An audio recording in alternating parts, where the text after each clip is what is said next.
Dios. Traía un discurso preparado, lo escribí ayer. I'm sorry if I'm speaking Spanish, but they told me that we have like 400 people Lamento that si speak hablo en Spanish. español, pero me dijeron.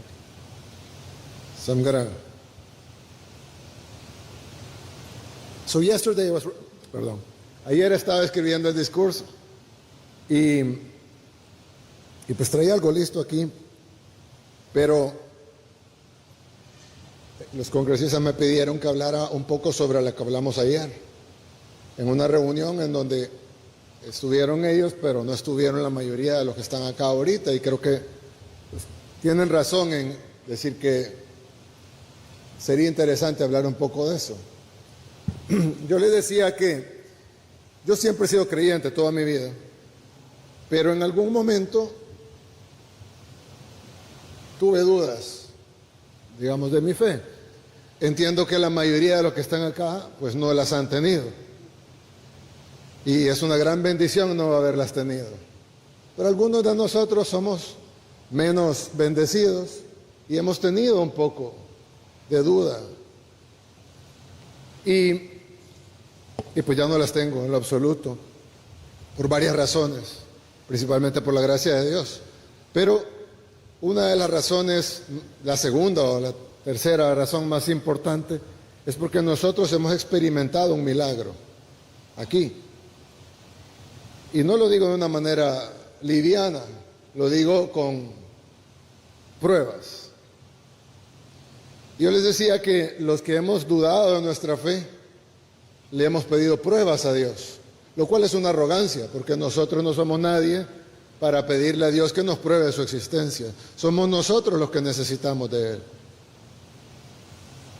Pero, como alguien que tuvo dudas, cometí el error, digamos, de pedirle pruebas a Dios.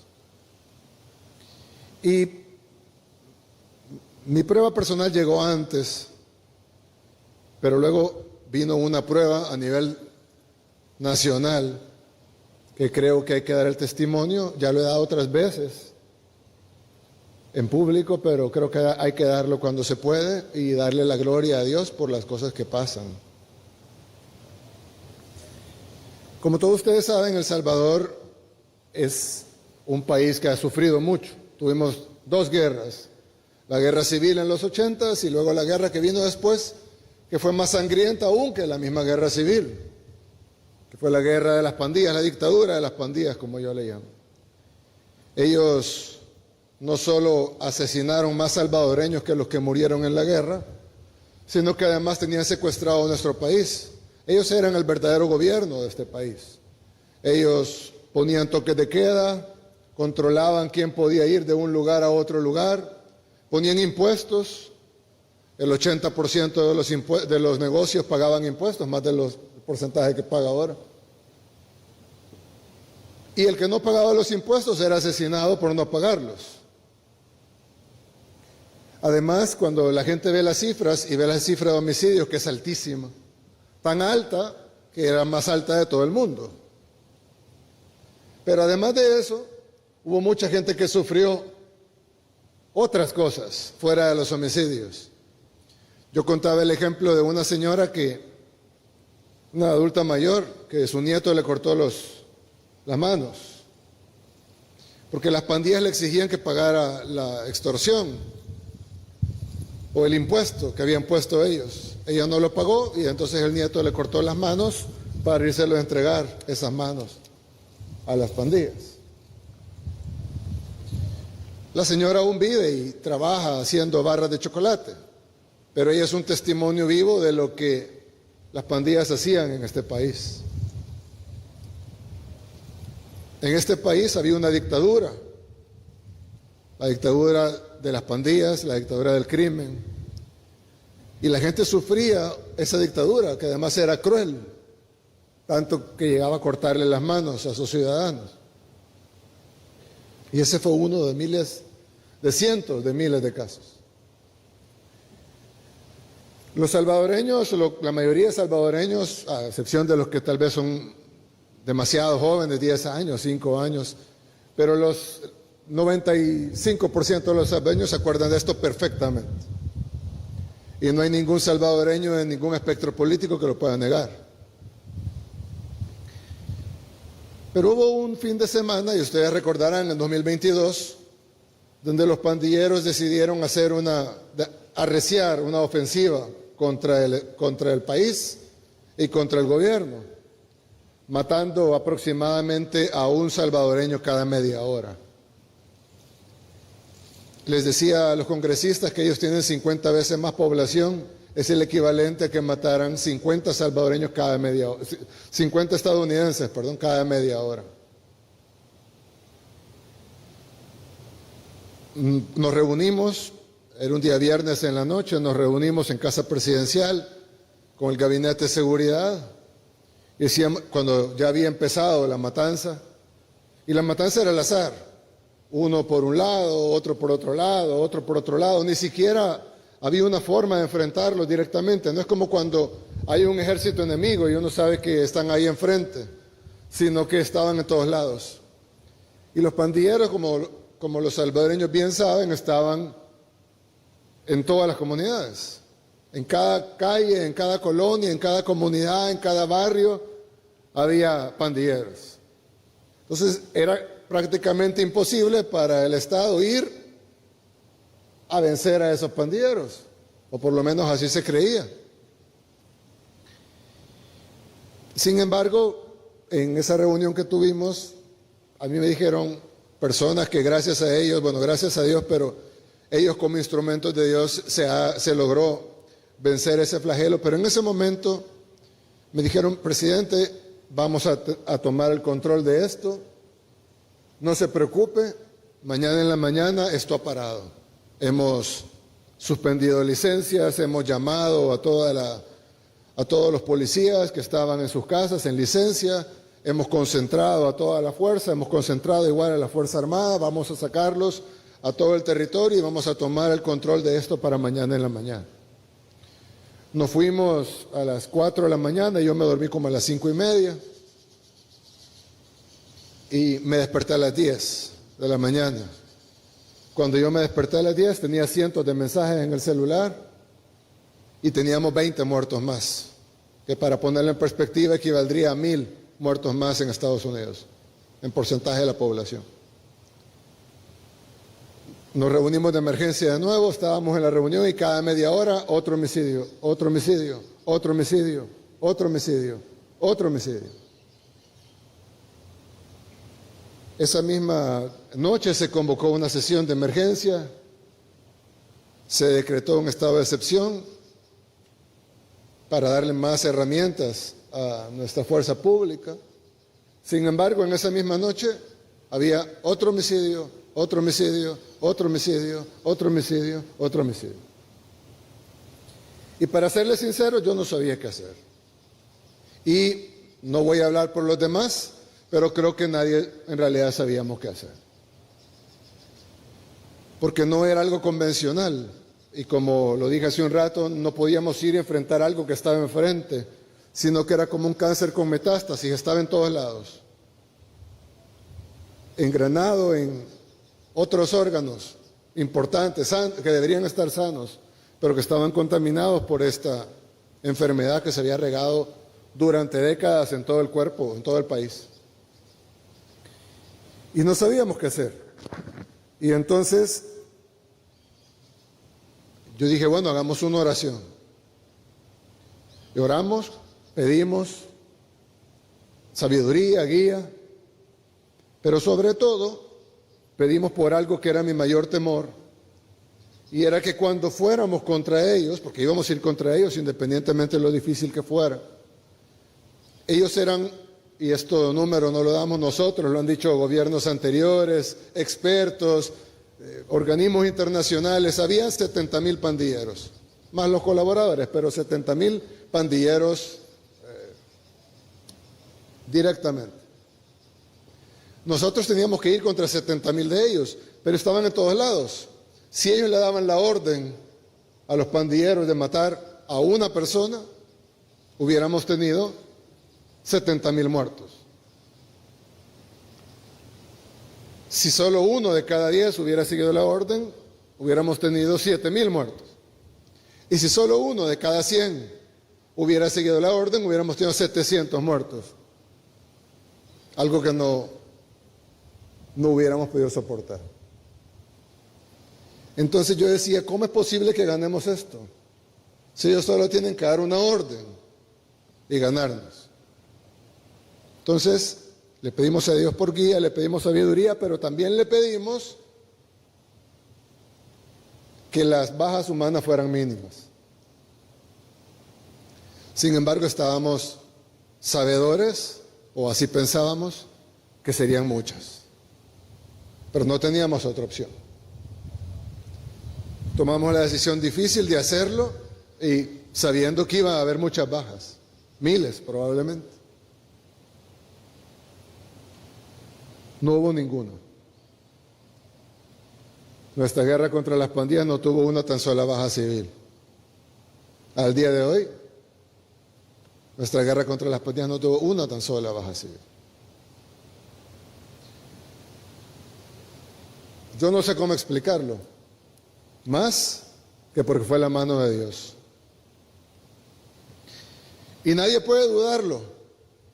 Es una prueba fehaciente de que Dios obra cuando se le pide con fe. Y no hay forma que nadie lo niegue. De hecho, si alguien lo quiere negar, yo les digo, bueno, venga y explíqueme cómo pasó entonces. Porque yo le puedo poner 100 expertos y nadie va a saber explicar qué pasó. Nosotros hemos tratado de ayudar a otros países a que repliquen lo que pasó en El Salvador. Hemos enviado equipos, hemos trabajado en conjunto, hemos compartido toda la información, todos los planes, hasta los diseños de cárcel, etc. Y va a ser muy útil en muchos países, estoy seguro que sí. Pero hasta ahora ningún país ha logrado replicarlo. Y creo que la razón es porque se debe incluir como pilar fundamental la oración y pedirle a Dios que guíe el plan. De hecho, nosotros cada vez que decíamos algo, yo ponía, siempre que publicaba algo en redes sociales, ponía, Dios guía nuestro plan. Pero yo lo decía en forma de una petición. En español, Dios guía nuestro plan significa, Dios, por favor, guía nuestro plan. Pero también en español significa, visto escrito, que Dios está guiando nuestro plan. Claro, yo me refería a una petición. Pero luego de varios meses, yo veía que el director de la policía, un hombre que ya partió, pero es un hombre que fue uno de los más grandes instrumentos de Dios en esta guerra contra las pandillas. Él siempre ponía lo mismo, Dios guía nuestro plan. Yo pensaba que estaba poniendo lo mismo que yo. Hasta un día que en una reunión me dijo, no se preocupe, presidente, Dios guía nuestro plan. Yo siempre pongo eso. Yo le dije, no, es Dios guía nuestro plan. Y él me dice, no, es que Dios está guiando nuestro plan. Entonces yo entendí que lo ponía, eran las mismas palabras, pero la forma en la que lo ponía él era diferente a la forma en la que lo ponía yo. Yo hacía una petición a Dios, él estaba seguro que ya estaba pasando. Las dos son buenas, creo, pero él tenía razón. Y al final, la prueba de que Dios guió nuestro plan es que funcionó. Y es que no murió ningún civil. Y es que pasamos de ser del país más peligroso del mundo al país más seguro de todo este hemisferio. Y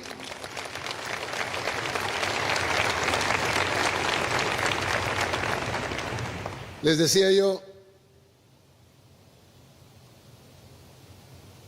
en un evento de pastores, de hecho, les decía, ¿por qué El Salvador? Porque ya pudo haber hecho esto en Suecia, de seguro, ¿no? Tienen un gran problema de crimen allá en Suecia.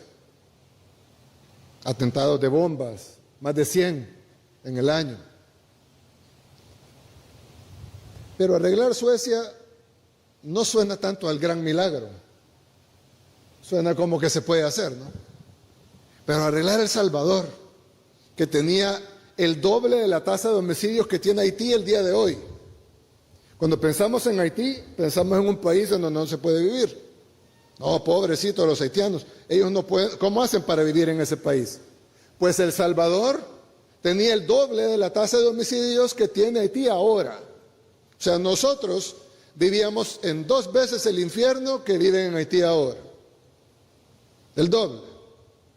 Si alguien piensa que es imposible vivir en Haití, multiplique por 2 la dificultad de vivir en El Salvador en ese tiempo. Transformar eso, el país más peligroso del mundo, en lo que es hoy, es el milagro más claro. Si Dios agarraba lo que ya estaba más o menos bien y lo perfeccionaba, sí, era un milagro. Pero si Dios agarraba lo peor y lo convertía en seguridad, en lo mejor, entonces es un ejemplo de milagro. Sin ninguna duda y con pruebas. ¿Cuáles son las pruebas? No solo el gran hecho, sino que los que supuestamente lo hicimos, tenemos que confesar que no sabemos cómo pasó. Y no hay nadie que pueda venir a explicar cómo pasó de otra manera que no sea un milagro. Y nosotros vimos cómo cambió del día a la noche después de nuestra oración. Pararon los homicidios. Y no pararon solo ese día, pararon para siempre. Y a veces pienso, ¿por qué Dios nos dio ese regalo? ¿Por qué Dios nos dio ese milagro? En parte creo que es porque lo que dije, ¿no? Cambiar el peor al mejor. Pero creo que también es nuestra responsabilidad darle la gloria y dar el testimonio de lo que pasó. Para que los demás sepan que Dios puede sanar cualquier tierra. Solo hay que pedirle con fe. Lo dice la Biblia ya escrita hace mucho tiempo, no es necesario que yo se lo diga. Pero si Dios obró acá, pues es mi responsabilidad decirlo también y darle la gloria a Él.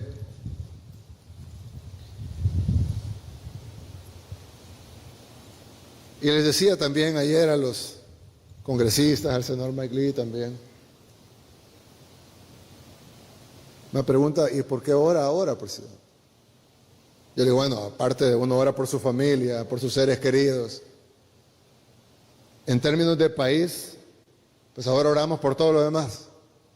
No como codicia, porque en nuestro país faltan muchas cosas. Mejor salud, mejor educación, una mejor economía, una mejor calidad de vida, aunque ya mejoró mucho la calidad de vida al pasar de vivir en el doble de Haití a vivir en el país más seguro del continente. Pero faltan muchas cosas que queremos hacer y ahora oramos por ellas. No con codicia ni con avaricia, porque hay que agradecerle a Dios por lo que ya tenemos. Pero sí con fe, en que Dios pueda obrar aún mucho más en nuestro país y siempre le vamos a dar la gloria a Él cuando esas cosas pasen. Pero Dios sabe los tiempos y los tiempos de Dios son perfectos.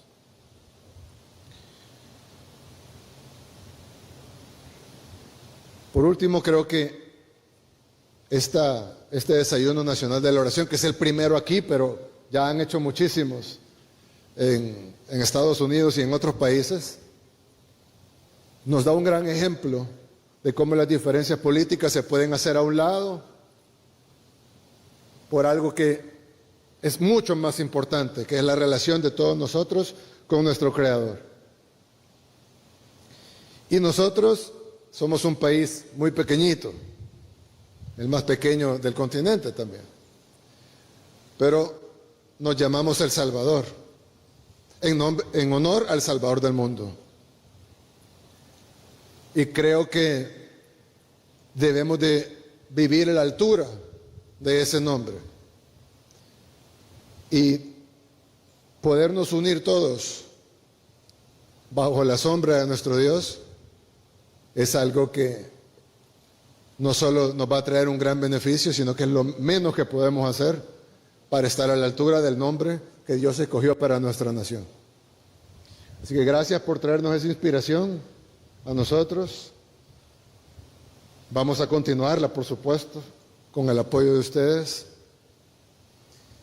Y vamos a darle siempre la gloria a Dios y pedirle siempre que saque adelante a nuestro país. Así que muchas gracias a todos. Que Dios bendiga aquí a todos los invitados, a sus corazones, a sus familias. Que Dios nos dé sabiduría, discernimiento, guía, paciencia. Que Dios bendiga a nuestros invitados que nos han traído no solo a compartir la palabra de Dios, sino también esta hermosa costumbre que tienen ustedes y que nosotros vamos a aprender de ella. Y que Dios bendiga a nuestros países. Muchas gracias.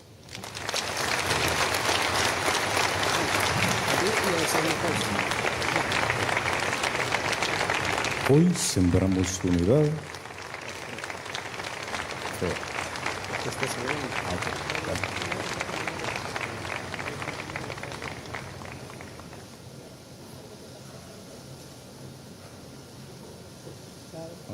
Ahora sí. Hoy sembramos unidad, fe y esperanza. Agradecemos profundamente su valiosa presencia en este primer desayuno nacional de oración por El Salvador. Que este encuentro marque el inicio de una nación fortalecida en valores y en un propósito verdaderamente compartido. Invitados especiales, solicitamos respetuosamente ponerse en pie para presenciar el retiro oficial de Su Excelencia, el señor Presidente de la República de El Salvador, Nayib Armando Bukele Ortiz.